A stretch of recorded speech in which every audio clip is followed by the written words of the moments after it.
Whichever way you judge me has absolutely no impact on me because I'm completely stoned. I have not given this privilege to anybody, that somebody can make me happy, somebody can make me unhappy. Any moment we could be doing something wrong, so we listen to everybody. But what they say will not determine how I am.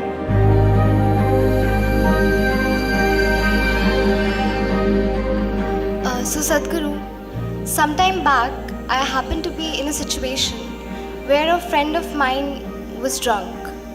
So when she was in the drunk state, she was repeatedly saying that please don't judge me as I'm drinking, please don't judge me.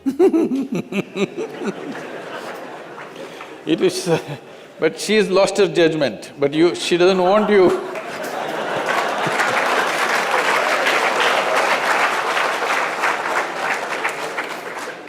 So my question is, whether it is alcohol or not, in life, why are we so apprehensive about being judged by others?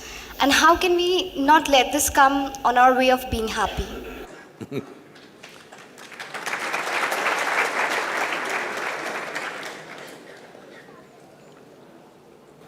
Look at me.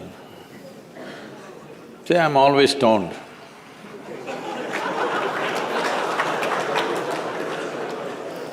Never touched a substance, but always stoned. You can judge me whichever way you want.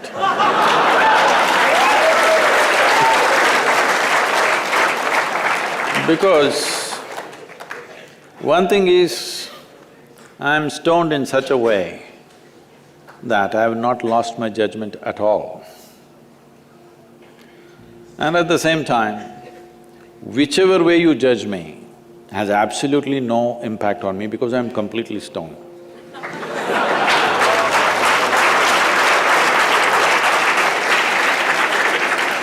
Having said that, why this consumption of alcohol and drugs is growing the way it's growing in the world is, this is because the heavens have been collapsing. Yes, I was in Bangalore just 3-4 weeks ago. There were over 8,000 people doing a 2-day program with me. And just casually I asked, how many of you think you will go to heaven? Only 5 hands went up. Then I asked, are you all the hell people? No, it's just that both heaven and hell have collapsed in people's minds.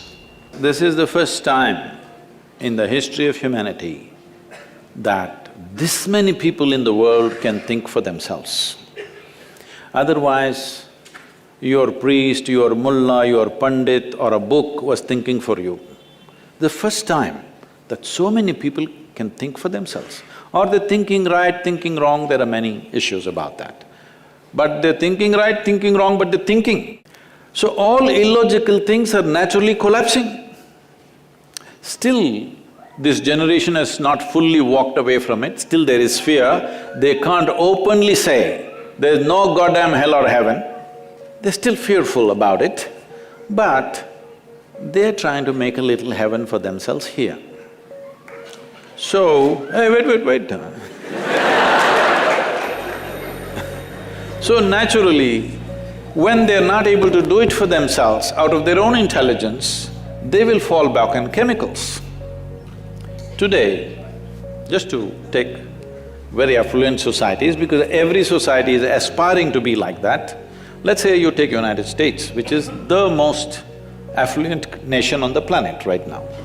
70% of US population is on prescription medication. Another 30%, of course, buying it off the back streets.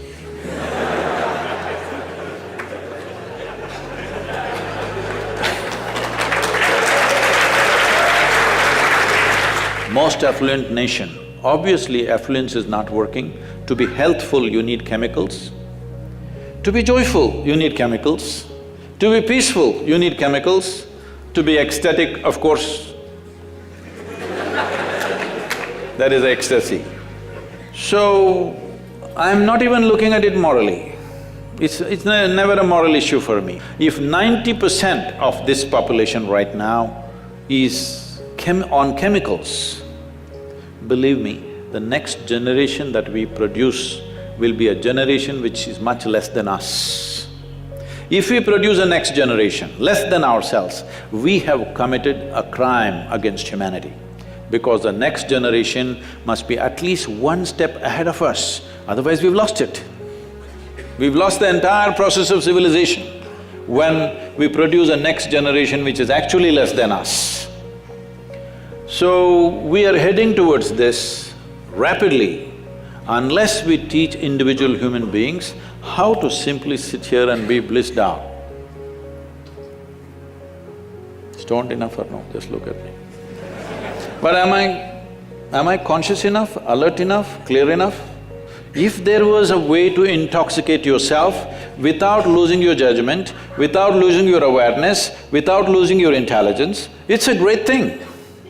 Intoxication is a fantastic thing. Only problem is, it takes away your judgment, it takes away your intelligence, incapacitates you. That is the problem, isn't it? Is it true? Ask anybody, you're not in the medical sciences, but ask anybody, is it true that this body here is the greatest chemical factory in the universe right now? The universe that we know at least? Only problem is you're a lousy manager. If you know how to manage this, you would be like me, always blissed out. Anybody can say what they want, anybody can do what they want. This is like this only. Because I have not given this privilege to anybody, that somebody can make me happy, somebody can make me unhappy, somebody can make me miserable. Right now, you are a consequence of other people's opinions.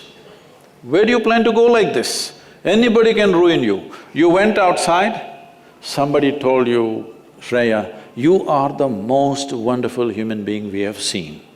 Then you were floating on that cloud, what number? What number?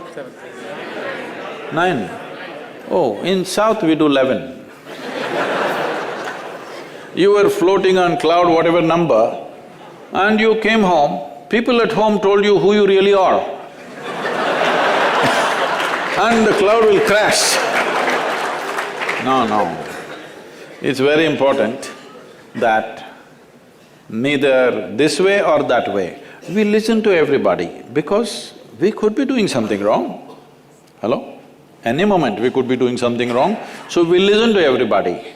But what they say will not determine how I am. Never, ever.